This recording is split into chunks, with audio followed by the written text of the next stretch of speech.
Welcome everyone to the July meeting of Television Toastmasters.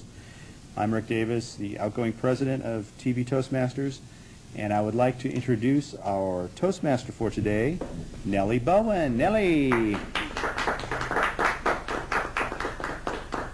Thank you, Mr. President. Today, Steve Aaronholtz is going to be our word power master. And Steve, would you tell us why we have a word at every meeting? What's the purpose of having word power?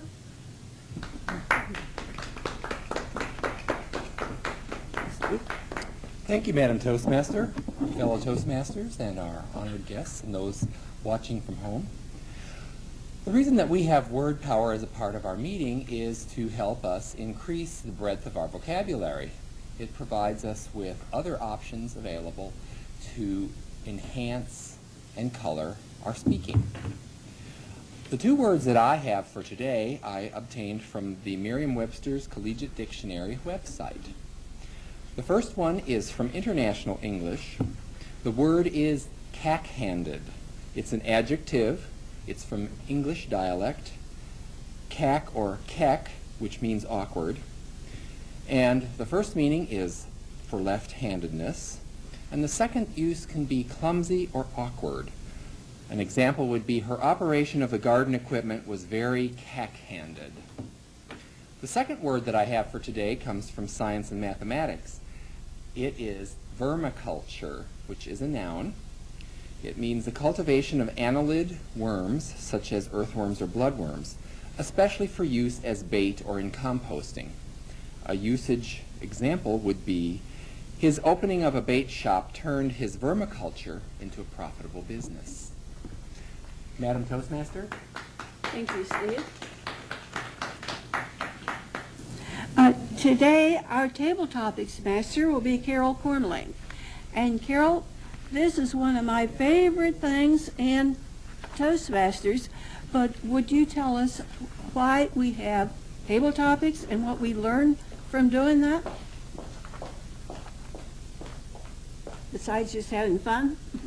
Madam Toastmaster and fellow Toastmasters, Tabletopics, there's more to Toastmasters than just learning how to speak in public. First, you have to learn how to listen, and then you have to think quickly to speak effectively. Tabletopics is a question that you answer quickly of a topic of someone else's choosing. So when I was at Charlie Basil's restaurant the other night, they have 4 wonderful quotes on their menu. So Dick is going to be doing an interpretive reading today, and I thought, well, we will interpret these sayings. I'm not sure who these people are, but I think the sayings are really neat. So the first saying is, I never went to work, I always went to play, by Willie Stargell. So you might tell us your interpretation of what that means and who Willie was. I heard the name, but I'm not sure who he was. So if you know, enlighten us. My first participant today, Tom Huddle.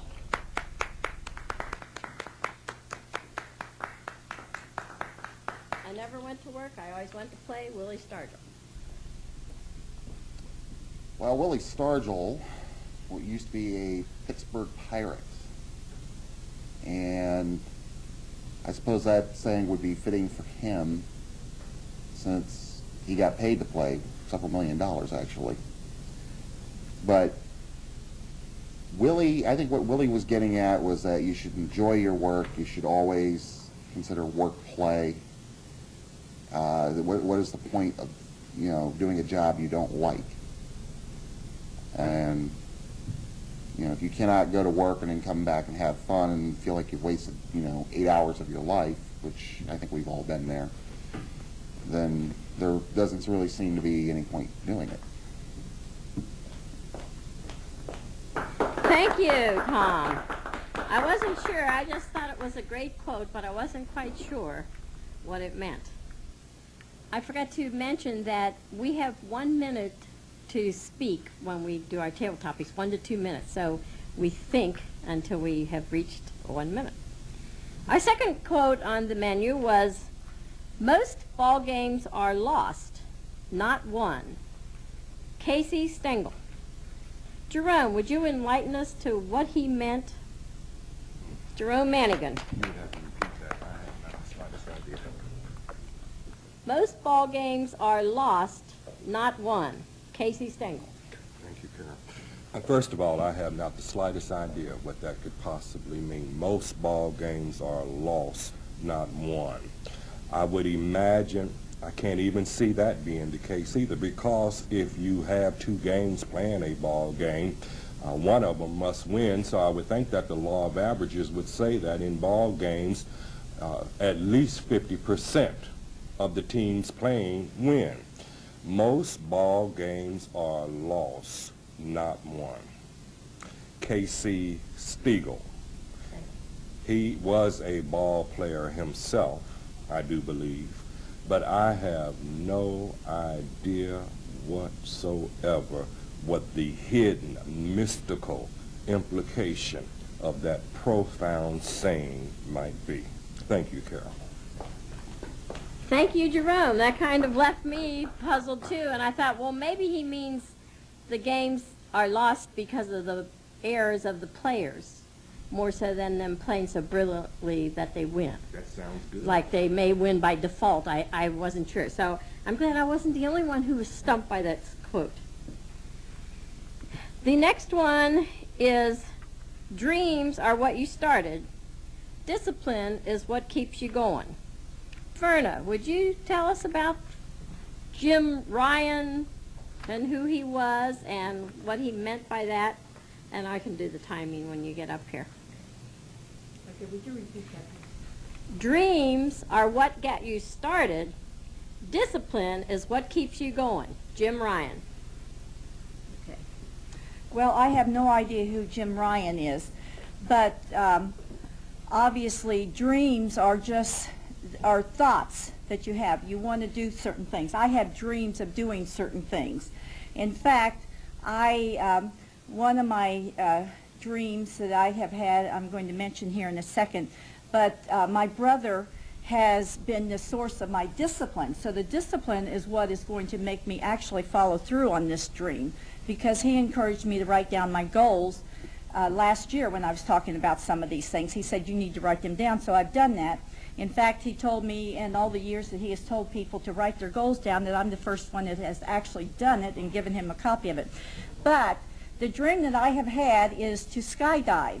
And this is something that I have wanted to do for a number of years. So I've written that down as a goal. Now, the way that I'm keeping myself in discipline with this is that not only have I shared this with my brother, but I'm sharing it with you people. I've shared it with, now I'm sharing it with the whole TV audience out there. And it's something that I'm going to do. Since I'm telling everybody I'm doing this, I'm doing it. So on August the 4th, I have an appointment to go up to the airfield in Richmond, Indiana, and I'm going to tandem skydive. And I am so excited about it that I can just hardly wait. So this is just one of my goals, and I have other goals on my list. And as I said, it's the discipline that's going to keep me on track and to get me to follow through on these goals. Since they're written down, I will do them, and once I tell somebody, I will do it. So I'll have more to tell on that after August 4th. Thank you. Thank you, Verna. You're a braver man than I am. And our last one is, you miss 100% of the shots you never take. Wayne Gretzky. Dick Reed, would you please interpret Wayne Gretzky's quote and tell us who he was? Well, I'm afraid I don't know who Wayne Gretzky was, but I think what he is saying is that if we don't start, we'll never get there. So if we don't swing the bat, we'll never hit the ball. If we don't tee up the golf ball and swing the club, we'll never get to the first tee. So in order to get started, in order to achieve a goal, we have to get started. I think that's what he was interpreting. Thank you. I don't know if your answer would have been different if you knew that Wayne Gretzky was a goalie on a hockey team. So that was the only person I did know who he was. That concludes my table topics for today. I would like to return control of the meeting to our Toastmaster, Nellye Bowen.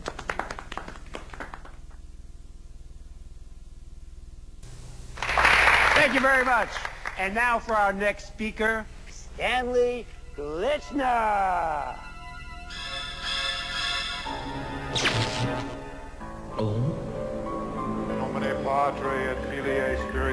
Speaking in public doesn't have to be a death sentence. At Toastmasters, we can help you overcome your fears.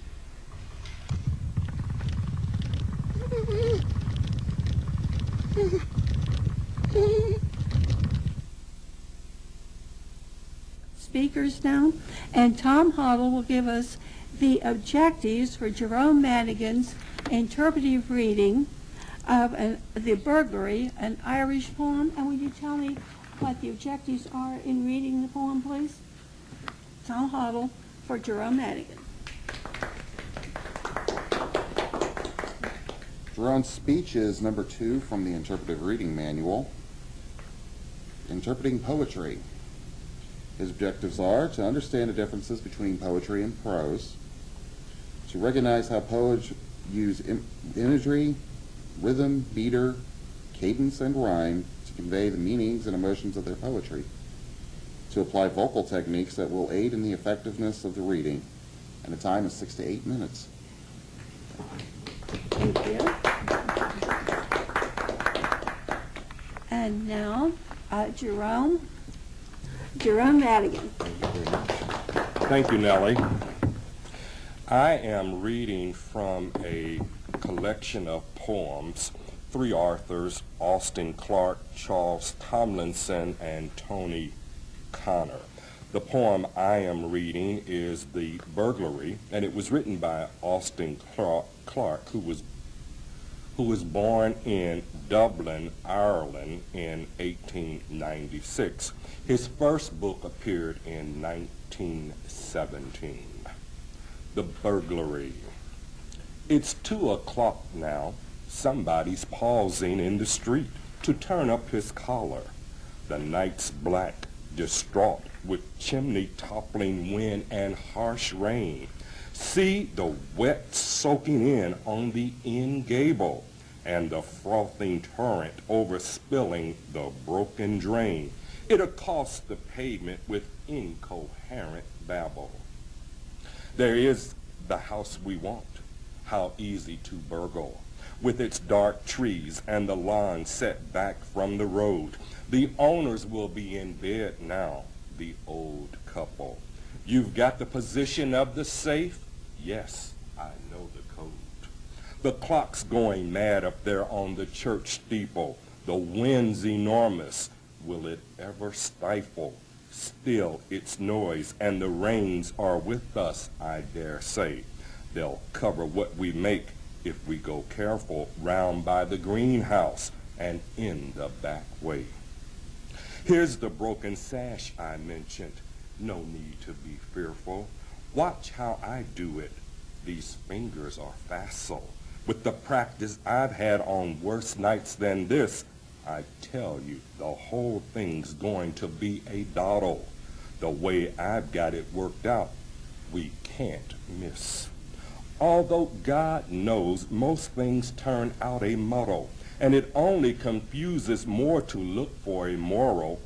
Wherever I've been the wind and rain's blown, I've done my best to hang on as they try to whittle the name from the action, the flesh away from the bone. But I think sometimes I'm fighting a losing battle. So many bad nights, so many strange homes to burgle, and every job done with a mate I don't know. Oh, you're all right. I don't mean to be personal, but when the day breaks, you'll have your orders and go. Then the next time the foul weather howls in the gentle and the slates slide, the brimming gutters gurgle, There'll be another lad I've never seen before with the rest of the knowledge that makes the job possible as I ease up a window or skeleton key a door. Still, it's the only life I know, and I've no quarrel with the boss's methods, apart from the odd quibble and the allowances and fair rates of pay, or the difficult routes I often have to travel, or the fact that I never get a holiday. Most of the time, though, I'm glad of mere survival, even at the stormiest hour of the darkest vigil. Here's the hall door. Under the stairs, you said?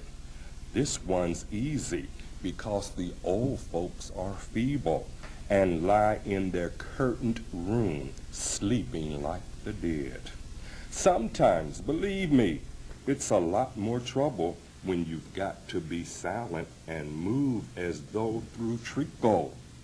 Now, hold your breath while I let these tumblers click. I've done these many a time, a well-known model. One more turn now. Yes, that does the trick. Nothing inside, the same recurrent muddle. I think the most careful plan's a bloody marvel. If it plays you true, if nothing at all goes wrong. Well, let's be off. We've another place to tackle under the blown black rain, and the dawn won't be long. And the wind will drop, and the rain become a drizzle, and you'll go your way, leaving me the bedraggled remnant of night that walked within the head, long after the sun-shot gutters cease to trickle, and I draw my curtains and topple into bed. The Burglary by Austin Clark. Thank you, Jerome. Our next speaker will be Dick Reed with the Ultimate Credit Card, and he is to be evaluated by Verna Gibson. Verna, will you read the objectives for Dick's speech?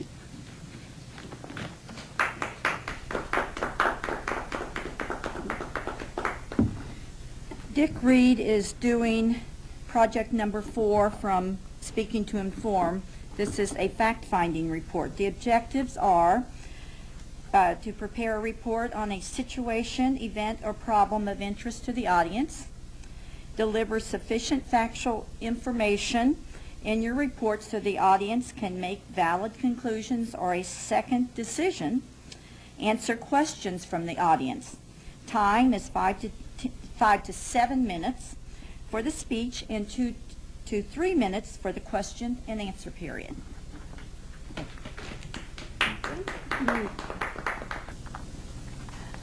Many, perhaps most of us, enjoy the convenience of a credit card.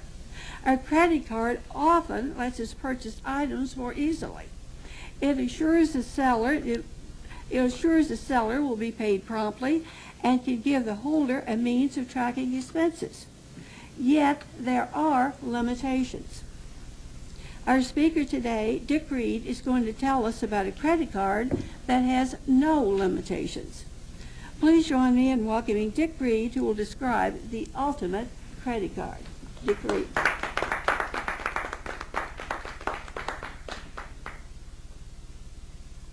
Thank you. I started the day with a trip to one of my favorite stores. Since I'm an electrical engineer, one might guess that my favorite store is a Radio Shack store because they have little electronic components and they have big electronic components. But today, I was going there to buy a new stereo system. My old one died and it was time to replace it. So I went to the display and picked out a nice 200-watt speaker, frequency response of 15 kilohertz, 15 hertz up to 20,000 kilohertz. I said, that will do. I'll take a pair of them. The salesman said, well, You know, modern systems have surround sound, so perhaps you should have 4 speakers. So I said, okay, I'll take 4. I bought a receiver with a 0.5 microwatt sensitivity, CD player, surround sounds editions. I had a really nice system. I put all the equipment on the checkout bench and offered my credit card. He swiped the card in the system and said, well, I'm sorry, Mr. Reed, but there seems to be a problem. The system seems to have maxed out your credit card.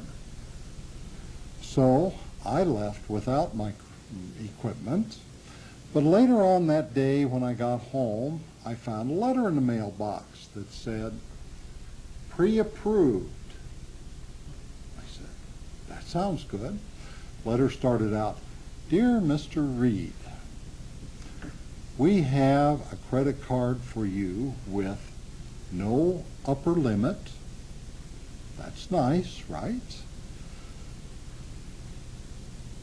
If you run out of money, just ask to have your limit raised.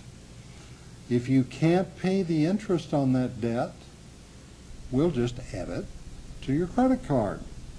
It has a low interest rate, typically 3-4%. That sounds good. And I read a little farther in the letter, and it said your current balance is $44,000. I said, whoops, there's a catch here, isn't there? How did that happen? I just got this thing. In fact, what's going on here? So I read a little farther down, and I said, who is this from? And it said, your friendly federal government. Yes, ladies and gentlemen,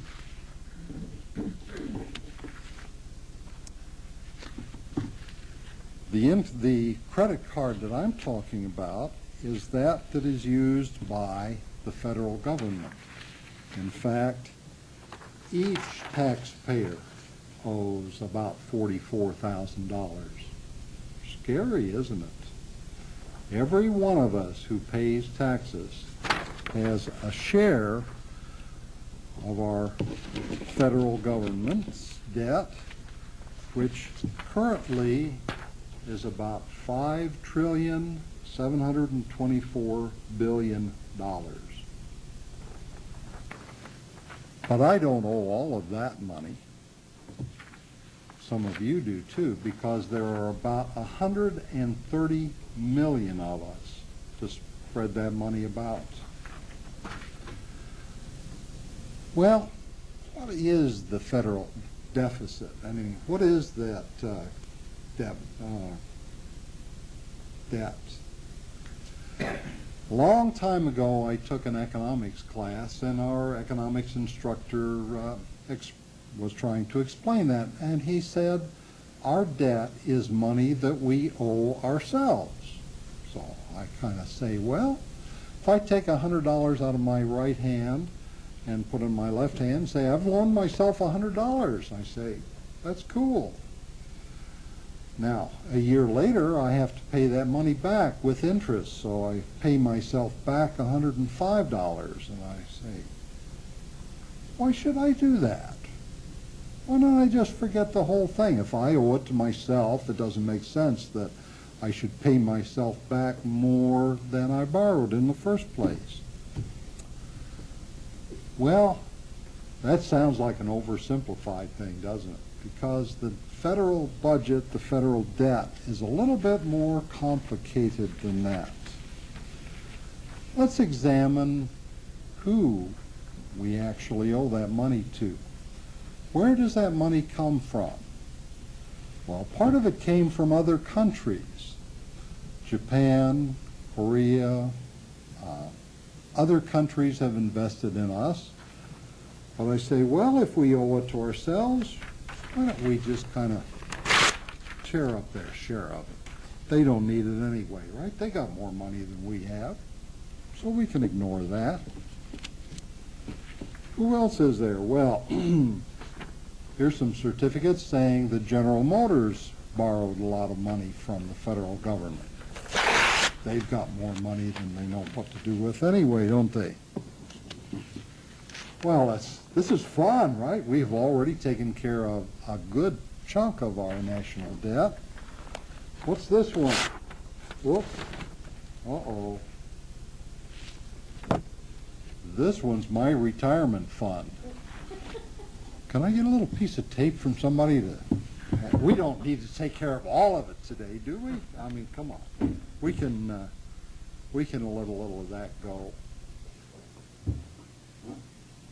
So our national debt, our federal deficit, our federal debt is owed, yes, to ourselves and to other countries, but it is something that we are going to have to pay back. Now, my share of that debt is $44,000. Your share for each and every one of you is $44,000. What are you going to do about your share? I know what I'm going to do about my share. I'm going to pass it on to my children and my grandchildren. Madam Toastmaster.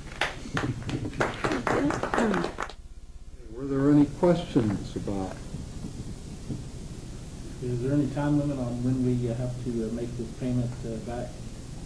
Oh, absolutely. Every year we have to pay out interest on the debt to those who hold the debt, to General Motors, to my retirement fund, and to your retirement funds. But where does that money come from? Often from more debt borrowed by somebody else. So yes, there's a time limit in the sense that we have to continually make payments on it, but so far it's been carried on for quite a few years. Any other questions? Yes. Do you have any suggestions as to what we might do besides just pass this on to our children and grandchildren? Oh, I like that one best, but there are other ways. We can raise taxes. We can increase, gasoline taxes, for one thing, could be raised, and that would be a significant source. That's kind of one of my favorites because it does two things. One, it would, if the money would be used to pay off the national debt, it would get that done in a fairly short order. The second thing, it would encourage us to become less dependent on oil, which is a major problem, as we have found out recently. Do you think Americans have become so complacent that a revolution such as the one that occurred in the 1700s, the Boston Tea Party specifically, could occur again?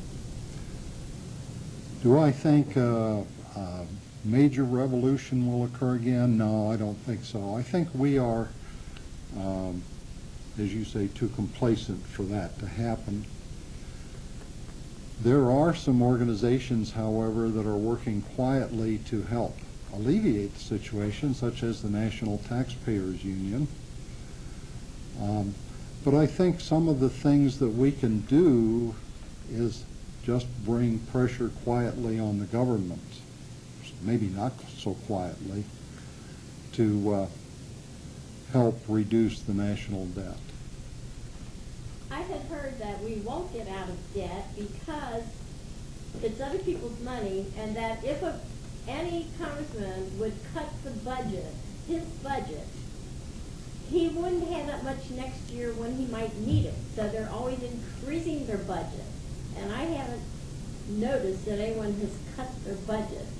Have you seen any evidence that anyone has cut a budget anyplace? There is a tendency in the government to, if you don't spend the money in your budget, that you don't get it replaced. That came home to me because I'm teaching in a school, and one of my fellow teachers, before I came there, when they asked for budget cuts, he cut the amount of the budget in his department. Now, the unfortunate part is he cut it so much that we really didn't have enough money to get by. So some of that money had to come out of our personal pockets. And yeah, we don't get it back. So we are hurting a bit, and that is a reason why, if you get a certain amount of money budgeted, you never want to voluntarily decrease it, even if you can do it temporarily, because it doesn't come back. So that's one of the factors of the way that our government is run that will continue with our deficit situation. Any other questions? And I'll return control to our Toastmaster. Thank you, Nick.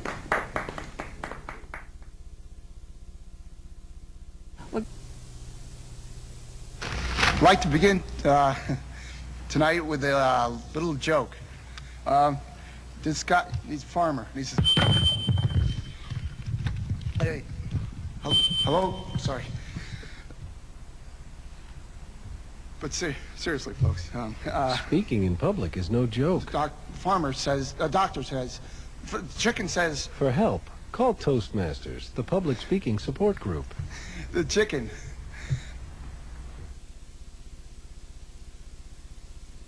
Now, Tom Hoddle will give us an evaluation of Jerome's interpretive reading of the poem. Tom?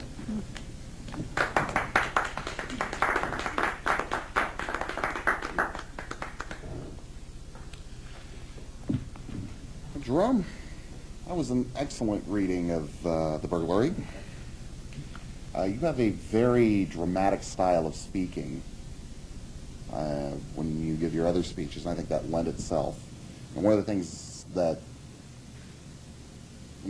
benefits of that was that it kept you from getting into a sing-songy rhythm. You just have a natural speaking voice that picked up the rhythm of the song, or the rhythm of the poem. And one of the things I liked was that you emphasized certain words like foul weather to kind of give us the connotation of what was going on. One of the things I probably would have done was possibly when he started talking about turning the tumblers, is get a little bit cocky and like, oh, turn the tumblers. Just hold on, I've done this before. But it was that, again, it was that dramatic style. I think you keep your rhythm natural. One of the things they ask about is what kind of eye contact did you make with the audience. Now, you looked up once in a while, but the objectives are actually, in the objectives, they said to kind of look more at the book, to keep going. And which is good, because I think that allowed you to get through it more smoothly than a lot of people tend to do when they're reading in front of an audience. They tend to, much like I'm doing right now. So overall, I thought that was a very excellent dramatic presentation. Thank you very much. Thank you.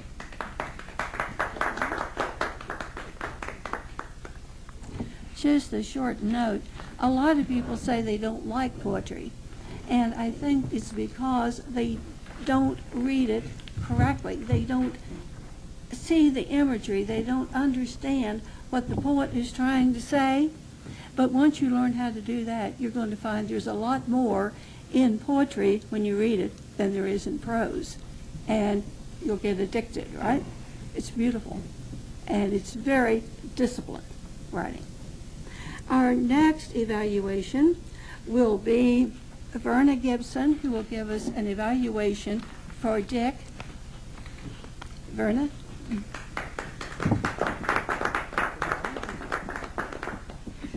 The ultimate credit card. Dick, I think you did a great job. This is definitely not an easy subject, but I think you brought us the information in a way in which we could understand. And some of the objectives are, how well did the speaker explain the purpose of the report to the audience? Well, you began by buying stereo equipment and having a credit card declined, and I think we could all understand that. And then you surprised us by telling us that this is actually the federal debt, that each of us owe this $44,000. So that was a good twist, and it added a bit of surprise to the purpose of your report. Was the report organized clearly and logically? Yes. Dick, you seem to have a good knowledge of the facts, and the report flowed from a good introduction to a rather humorous conclusion. And I say humorous tongue-in-cheek, obviously. If the speaker used visual aids, did they help the audience to understand the information more easily and quickly? Yes, the visual aids were introduced as a surprise. This credit card was actually from the federal government, and I think that was a great technique to surprise us with this. And then I thought it was rather humorous when you attempted to tape your retirement fund back together again. Was enough information given on which the audience could base a sound decision or draw valid conclusions? Yes. We were told that we do have time limits to this debt. We were told what the federal debt is, how many people actually owe a share of this debt, and how much we owe, including myself. So I found out today that I owe $44,000, which I didn't really realize that before. How prepared did the speaker appear to be for the questions that were asked? Well, he answered the questions, and he said that we could raise taxes, we could become less dependent on oil, and he also explained how departments in different companies and in the government don't turn money back in, because if they do, then they don't get that money again. They don't get it back, and indeed the next year they may actually get less money. And I've heard this before because my first husband actually worked for GE, and they depended a lot on money from the government, so they never turned it back in. How effective was the speaker in responding in a positive manner to the questions that were asked? Well, you smiled. You had solutions that were answered in a calm, confident, positive attitude. How well did the speaker conclude the question and answer period? Well, of course, the beginning of your report told us how we could pass this debt on to our children and grandchildren, and then you did explain why these departments will always spend all the money that they're given, and that is because they're going to get less the next time. They will never see that money again. Dick, I think you did a great job, and I enjoyed being the evaluator for your speech. Thank you. Thank you, Verna. And now we will have our timers report, because we're always timed on our speeches and everything we do. We have to be disciplined and keep it within a set time limit. And Carol, will you give us the time on everything today? Thank you, Madam Toastmaster. I would like to report that the table topics were, you have 1 to 2 minutes to answer the question. Tom and Jerome used less than a minute to answer their question, and Tom, Jerome, and Dick, and Verna was the only one who had qualified with the time. She had 1 minute and 39 seconds. The word power, and I forgot to time you, Steve, on your cack-handed, which I didn't hear anyone say today, or your vermiculture. The speech by Jerome was to be 6 to 8 minutes, and Jerome, you finished in 5 minutes and 7 seconds. The speech by Dick Reed was to be 5 to 7 minutes, and that was 7 minutes and 8 seconds. The question and answer was to be 2 to 3 minutes, and that was 4 minutes and 15 seconds. The evaluations should be 2 to 3 minutes. Tom, your evaluation for Jerome's poem was 1 minute and 30 seconds. And the Verna, your evaluation for Dick was 3 minutes and 15 seconds. And that concludes my timer report. Madam Toastmaster. Thank you, Carol. All the education in the world won't help you get ahead in life if you can't express your ideas effectively. Every day, competition for advancement gets tougher and tougher. You need an edge. A Toastmasters club can give you that edge. A low-cost learning experience for men and women. Toastmasters gives you the confidence to express your ideas to anyone. Get the Toastmasters edge.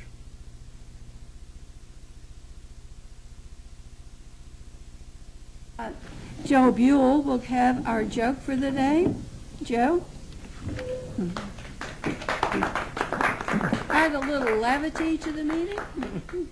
Thank you very much, Madam Toastmasters, distinguished members of this wonderful club. I always try to make humor from experiences I have from my family. And this time, I like to reminisce the old days when my children were young. It just so happens that this time I was coming, we were out in a drive, we were out in Kansas. That's when we used to live in Missouri. So we took a drive to Kansas. And on the way back,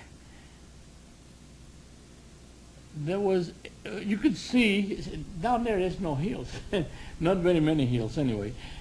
And it is flat, and you could see the skyline of Kansas City in the distance. And there were clouds on top of it.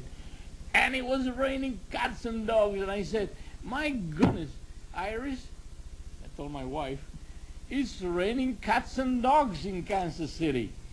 It was a silence. All of a sudden, a little 2-year-old boy says, poor little doggy's falling down. Thank you very much. Thanks, Joe. Well, of course, I'm a cat lover, so poor little kitty cats. We'll have a few closing words from our outgoing president, Rick Davis.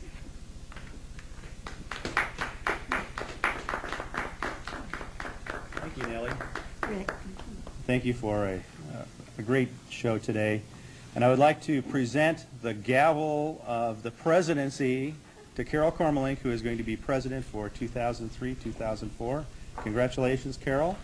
I'll let you adjourn the meeting. Thank you, Rick. It will be my privilege to serve as president of the club for next year. My one goal is to have good teamwork and to actually have good communication like we teach in Toastmasters, that we call each other back quickly and not have to call 1 or 2 times to get a response. I would like to see that we do a little better on that. So our next meeting will be Monday, August 4th. Our next meeting here at the studio will be August the, what date is that on there? I don't have my paper in front of me. August the 16th at the studio here. And we do invite the public to come visit us and be our guest. And with that, the meeting is adjourned.